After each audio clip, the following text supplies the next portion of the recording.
We know the book of Proverbs that the fear of the Lord is the beginning of wisdom. Humbling ourselves before the Lord and following his ways is the way that we gain wise counsel in our life. But God uses not only his word, he also uses others to speak truth into our lives so that we can make wise decisions.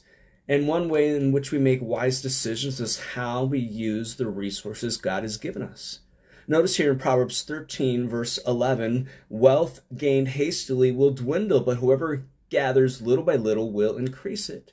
The writer of this proverb also says this in verse 18, poverty and disgrace come to him who ignores instruction, but whoever heeds reproof is honored. So how do we gain honor?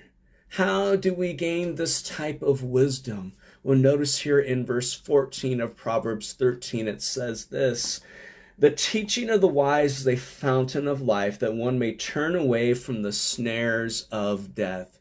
The first thing that we need to heed is, hey, I need some wise counsel. I need to go to this person and get counsel for them and see it as a fountain of life, suggesting the source of life. Along with the benefit of wise teaching, another benefit of this, it says it saves you from the snares of death. You can also see in chapter 14, verse 27, it says this, the fear of the Lord is a fountain of life, that one may turn away from the snares of death. You see, wisdom may help keep us from a premature death, actually. The picture here is of an animal trap that ensnares and captures suddenly. Those that heed wise counsel usually have a longer, more fulfilling life. So an application for this is this. Those who follow the teaching of the wise will constantly be a comfort and a satisfaction to others. Plus, when we follow the teaching of wise counsel from other people, it will help us in being tempted by Satan. We gather that wisdom from others, and that is a protection from the snares of the devil, which is the snare of death as well. And then in verse 15, it says this, good sense wins favor, but the way of the treacherous is their ruin. We see that good sense or right perception of different things in life and right actions will secure good favor in our lives, while evil or the unfaithful ways are difficult and treacherous.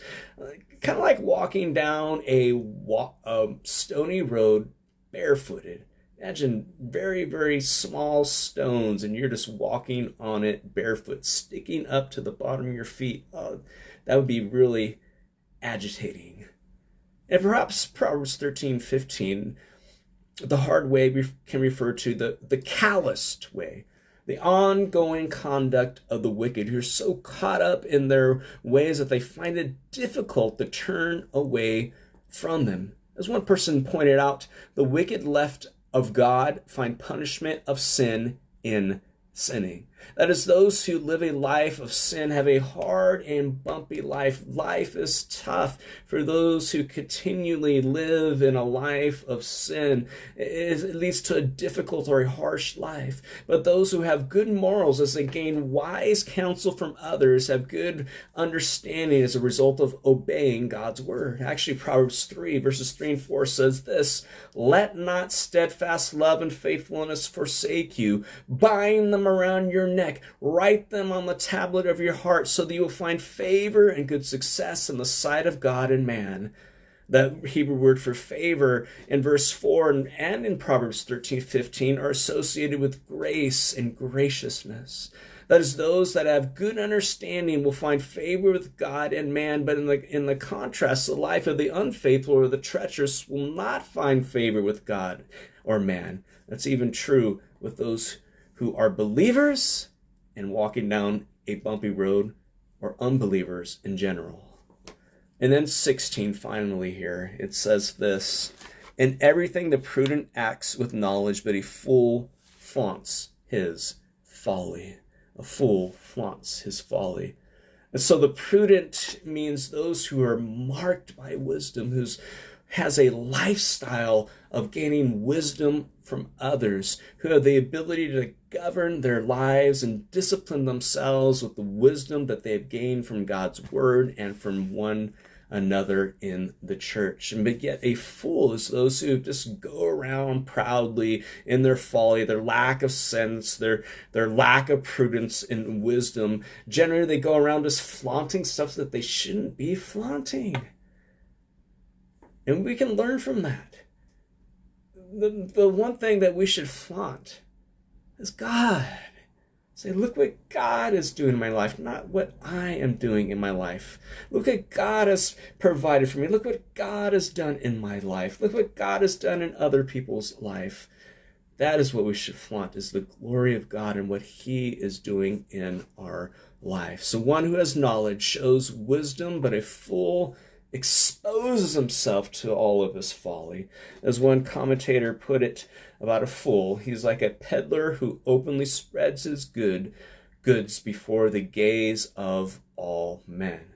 I mean, we've seen this before, especially with high-profile rock stars and even actors who may have a lifestyle of drug addiction or alcohol abuse or something else, and then they go on public TV and show it off, and then their life gets exposed with that, and then they go into ruin with their lives. They are foolish in what they have done with their career. So I want to encourage you, be humble in gaining wise counsel. May it be a fountain of life for you. Don't flaunt in a life of pride or in the resources that God has given you. Flaunt rather in God, who he is and what he's done in your life. May you gain the wisdom from God and live an honorable and fulfilling life. That is truly a fulfilling life. Thank you for joining me.